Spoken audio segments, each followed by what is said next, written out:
ఏ ఇద్దరు వ్యక్తులు దగ్గరవరు భగవంతుడి చిత్తం లేకుండా? ఎంతో ఫిలాసఫీ నమ్మే మీకు ఈ విషయం తెలుసు. Tell me your friends, I shall tell you what you are. English సామెత.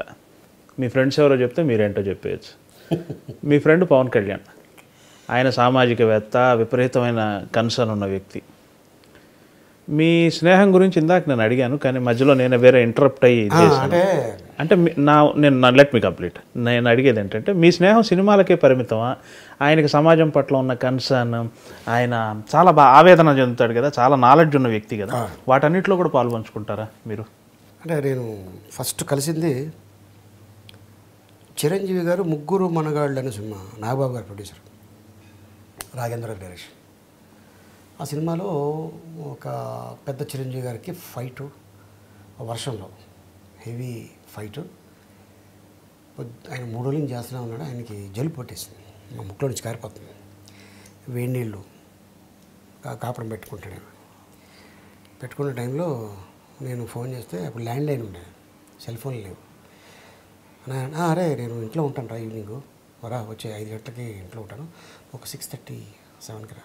అలాగే నేను ఇంటికి వెళ్ళాను.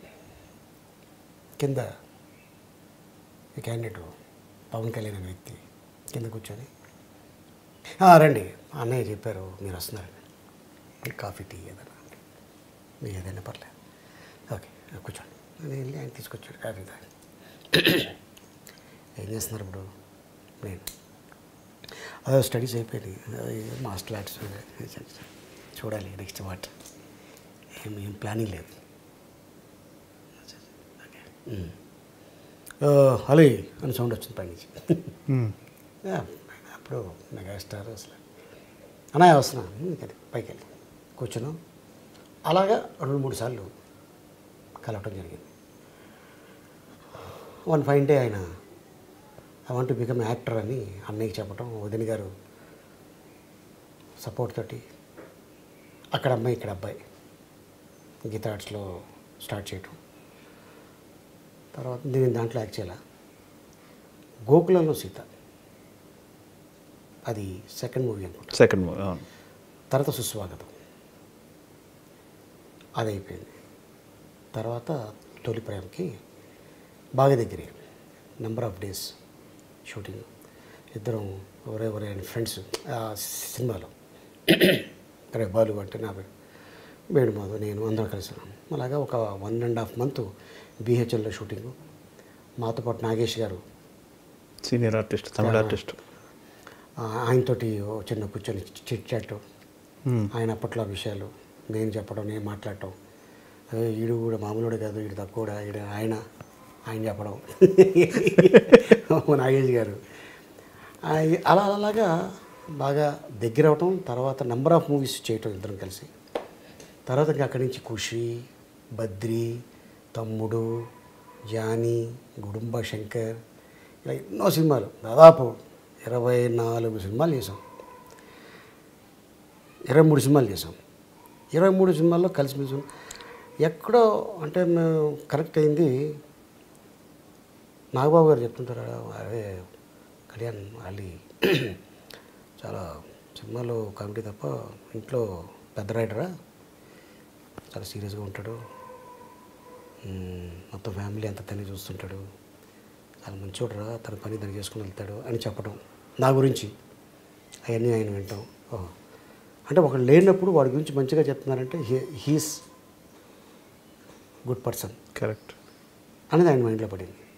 ఇంకా అక్కడి నుంచి మీ ఇద్దరం కలుసుకోవడం, మాట్లాడటం, కొన్ని విషయాలు ఆయన చెప్పడం, కొన్ని విషయాలు నేను చెప్పడం, ప్రపంచంలో నడుస్తున్న కొన్ని విషయాల మీద డిస్కస్ చేయడం. ఇది కరెక్ట్ కాదు, వ్యవస్థ మారాలి, ఇంకా ఎంతకాలం ఇలాగా, అన్ని దేశాలు బాగున్నాయి, మన దేశం ఎలా ఉంది, మన దేశంలో ఇది రావాలి అది రావాలి అని చెప్తుండేవాడు ఆయన. ఆలోచిస్తే కరెక్టే కదా ఆయన చెప్పేది.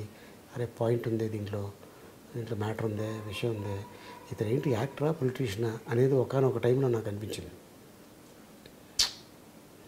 తర్వాత అన్నయ్య గారు పార్టీ పెట్టడం, తను వ్యవసాయ అని వెళ్ళటం, తర్వాత పబ్లిక్లో తిరగటం, ఎవడే అట్టంటాడు, ఎలక్షన్ టైంలో ఎలా ఉంటారు, ఇవన్నీ తెలుసుకున్నాడు ఆయన. తెలుసుకొని వచ్చి డిస్కషన్ చేసే టైంలో తర్వాత ఆయనకి కూడా తెలిసింది ఏంటంటే Ali not only actor, Ali మంచోడు, ఆలీకి సర్కిల్ ఉంది, అన్ని ఫంక్షన్లకు వెళ్తాడు, అన్ని చోట్ల అటెండ్ అవుతాడు, మంచి కలిసిమెలిసి ఉంటాడు, అందరూ ఆయన లైక్ చేస్తారు, ఆయన కూడా అలాగే లైక్ చేస్తాడు. అందుకే ఆ ఫంక్షన్స్లో పార్టీస్లో అంటే భుజం మీద చేతులు వేసి మాట్లాడే అంత గొప్పోడు ఆలీ. పొలిటీషియన్స్ అయినా యాక్టర్లు అయినా బయట ఒక రియల్ ఎస్టేట్ అయినా ఒక మామూలుగా ఒక పెద్ద కంపెనీలకి సీఈఓలు, ఈఓలు, ఎండీలు, చైర్మన్లు అందరూ కలిసిమెలిసి ఉంటారు. ఆలీ ఇది మెయింటైన్ చేయడం ఒక మామూలు వ్యక్తి వల్ల కాదు, ఇది దాన్ని ఫాలో చేయటం అనేది. ఎలాగ మీకు ఎలా టైం కుదురుతుంది అన్నాడు. నేనేమన్నాను అంటే సార్ ఇప్పుడు తిరుపతి ఉంది, నాకు హిందూ స్నేహితులు చాలామంది ఉన్నారు, వాళ్ళ కోరిక ఒకటే ఉంటుంది, పెళ్ళయిన తర్వాత నా భార్యతోటి తిరుపతికి వెళ్ళాలి, నేను సంపాదించుకున్న తర్వాత నా తల్లిదండ్రులు తిరుపతి తీసుకెళ్ళాలి, నేను పెద్ద అయిన తర్వాత నా పిల్లల్ని నా భార్యని తిరుపతి తీసుకెళ్ళాలి అని ప్రతి వాడికి ఉంటుందండి. దేవుడి దగ్గరికి వెళ్ళాలంటే ఒక చిన్న రికమెండేషన్ ఉంటే దేవుడిని ఇంకొద్ది కాస్త దగ్గర నుంచి చూడొచ్చు, ఇంకొంతసేపు ఉండొచ్చు అని కాన్సెప్ట్ మీద వచ్చి రికమెండ్ చేయమంటారు. లక్షలో 20,000 మంది, మిగతా 80,000 మంది అలా చూసుకుంటూ అలా పాస్ అయిపోతుంటారు. వాళ్ళకి మేము ఉపయోగపడితే చాలు యాజ్ ఎ ముస్లింగా. ఎలాగా అని మీరు అనుకోవచ్చు. ఎన్నో గవర్నమెంట్లు వస్తుంటాయి వెళుతుంటాయి, ఈరోజు ఉంటుంది రేపు ఉండకపోవచ్చు. ఈరోజు ఈ గవర్నమెంట్ లీడింగ్ చేస్తుంది, రేపొద్దున ఇంకో గవర్నమెంట్ లీడింగ్ చేస్తుంది. పర్మనెంట్గా అక్కడ ఉండిపోయేది అర్చకులు, సీఈఓలు. ఓకే, 365 days వాళ్ళు బతికినంత కాలం. వాళ్ళ తర్వాత వాళ్ళ పిల్లలకి రావచ్చు, రాకపోవచ్చు. వాళ్ళకి ఏముంటుందంటే కోరిక, ఏమంటే 11 నెలలు ఈ కొండపైనే ఉంటాం దేవుడి దగ్గరే, ఇదిగో ఈ 1 week మాకు ఖాళీ దొరికింది, హైదరాబాద్ రావాలనుకుంటున్నాం అలిగారు. అయ్యో రండి సార్ తప్పకుండా.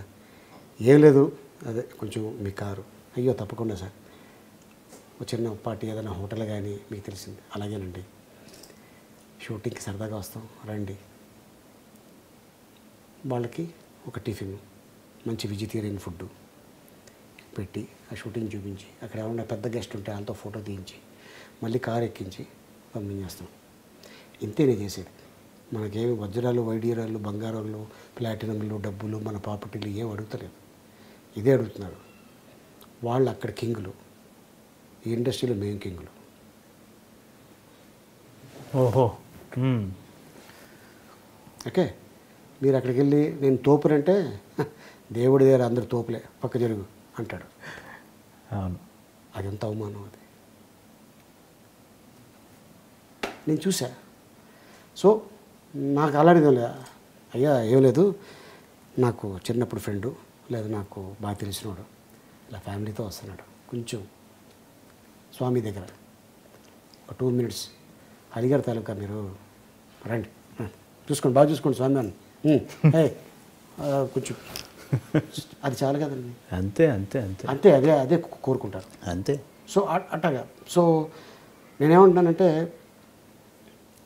నేను అంతవరకు సాయం చేస్తున్నా, ఒక మాట చెప్తున్నాను, మాట సాయం ఇందాక మీకు అది వచ్చింది. సో అట్టాగా ఇప్పుడు ఒక సీఎం మనకి బాగా తెలుసు, డైరెక్ట్గా ఎలా వెళ్ళిపోతామండి, ఆయన సీఎం ప్రోటోకాల్ ఉంటుంది, ప్రోటోకాల్ ఉంటుందా, ఎంత బాగా తెలిసిన వాళ్ళు కూడా మేము వచ్చాను చెప్పండి సార్, వెళ్ళి సార్ అరే రమన్ అని ఉంటుంది, వెళ్తాం, ఎంత మర్యాదపరంగా ఉంటుంది. అవును, బాగా మీటింగ్లో ఉంటుంది, మీటింగ్లో ఉందని కదా ఇలా రాకూడదు కదా, ఒక మాట చాలు. అవును, ఈయన ఒక్కడే ఉంటే పర్లా 10 మంది ఉంటారు. మా నాన్న ఏం చెప్పాడంటే, నువ్వు కూర్చున్న చోట ఒకడొచ్చి మీది ఇక్కడ కాదండి, అక్కడ అక్కడ కూర్చోరు అని వచ్చి ఒకటి చెప్పకూడదురా, అది తెలుసుకో. మీరు ఎక్కడైనా గమనించారో లేదో, ఇండస్ట్రీలో ఎంత పెద్ద ఫంక్షన్ జరిగినా నేను ముందు రోలో కూర్చోను. ఎందుకు కూర్చోను రీజన్ ఉంది. 4 రోజులు దాటి వెనకాల కూర్చుంటాను. పర్మనెంట్ అది, ఇది టెంపరరీ. సో అందుకోసం నేను మా నాన్న చెప్తుంటారు, ఒకడు వచ్చి లే అని అనేదాకా మనం అనిపించుకోకూడదురా. 4 రోజులు వెనకాల కూర్చుందా నీకేం పర్లేదు, నీ కంటికి అదే ప్రోగ్రాం కనిపిస్తుంది. ముందు రోజులో కూర్చున్నవాడికి కూడా అదే ప్రోగ్రాం. సినిమాకి వెళ్తే ముందు కూర్చుంటే అమ్మ నెలలో కూర్చున్నాను నా కొడుకు సినిమా వెనకాల కూర్చుంటే గొప్పవాడు. దీన్ని బెంచి అంటారు దీన్ని. అవును, ఇంకా వెనక కూర్చుంటే వెనకాల కూర్చుంటే చాలా గొప్పవాడు. ఇంకా వెనక అదే సినిమా ఫంక్షన్కి ముందు కూర్చుంటే గొప్పవాడు. మరి అదే సినిమా ఫంక్షన్కి వెనకాల కూర్చుంటే సినిమా థియేటర్లో వెనక కూర్చుంటే ఆహా ఏం ఫిలాసఫీ. వెరీ గుడ్ బ్రహ్మాండం.